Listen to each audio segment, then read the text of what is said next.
ID Group. The next speaker will be Mr. Farage.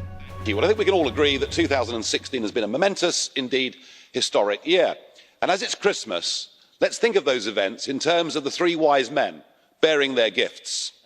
First, we had the Brexit deliverance. Then we had the Trump triumph. And then thirdly, of course, the Italian rebellion. It's just that in this case, the gifts were all the same: democracy and the rebirth of the nation state. And I really think you better listen, because I know in the past you've managed to ignore Danish, Dutch, Irish and French referendums, but this time it is for real. A democratic revolution has begun. And yet, when the 28 leaders of the EU countries meet tomorrow, on the agenda I see no sign of humility, I see no understanding of what has happened at all. In fact, what I see is the implementation plan of the EU global strategy on security and defence. In simple English, EU militarisation, the building of a European army. And indeed, Mr Juncker used Donald Trump's magnificent victory to say, well, that means that NATO won't be here anymore. We have to do this ourselves, is what you said. And I think this is a huge and dangerous error. Trump is not a threat to NATO. He wants it to be redefined, and he wants the members to pay their way. It is Mr Juncker who is a threat to NATO. And you can pretend today, if you like, that your military structure is going to run in parallel with NATO, but those two structures cannot run together without being in direct conflict with each other. It was Tony Blair that first really worried me about this project, when he said the rationale for the EU today is not peace, it's about power. And already we've seen that power exercised in terms of foreign policy in the Ukraine, where we have wantonly provoked Russia into, and we actually got rid of a democratically elected leader.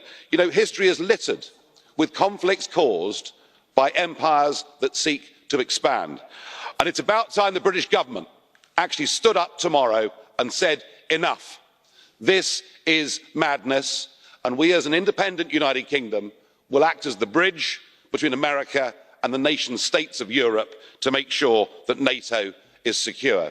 I also hope tomorrow that we see the British Prime Minister stop dithering on Brexit. It's been 6 months since we voted for our liberation, and at the minute we're being dictated to by courts and European commissioners and told what we can and cannot do. I hope we do that, but I suspect we won't, and I suspect the other 27 leaders will continue on the same course, and that's why you can all look forward to some even bigger dramatic shocks coming in 2017. It's going to be, for nation state democrats, a very happy new year.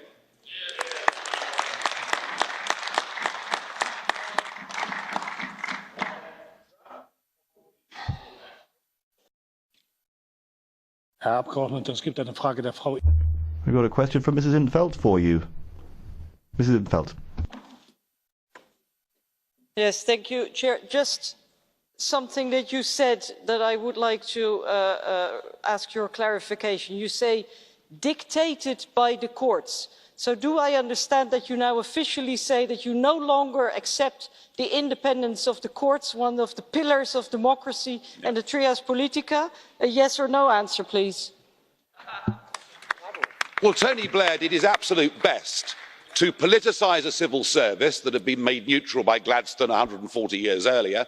And yes, of course it's true. We have some people sitting in judgment who have actively been engaged in the process of European unity, and they, in those specific cases, should, I think, have absented themselves. But the real point I'm making is dithering.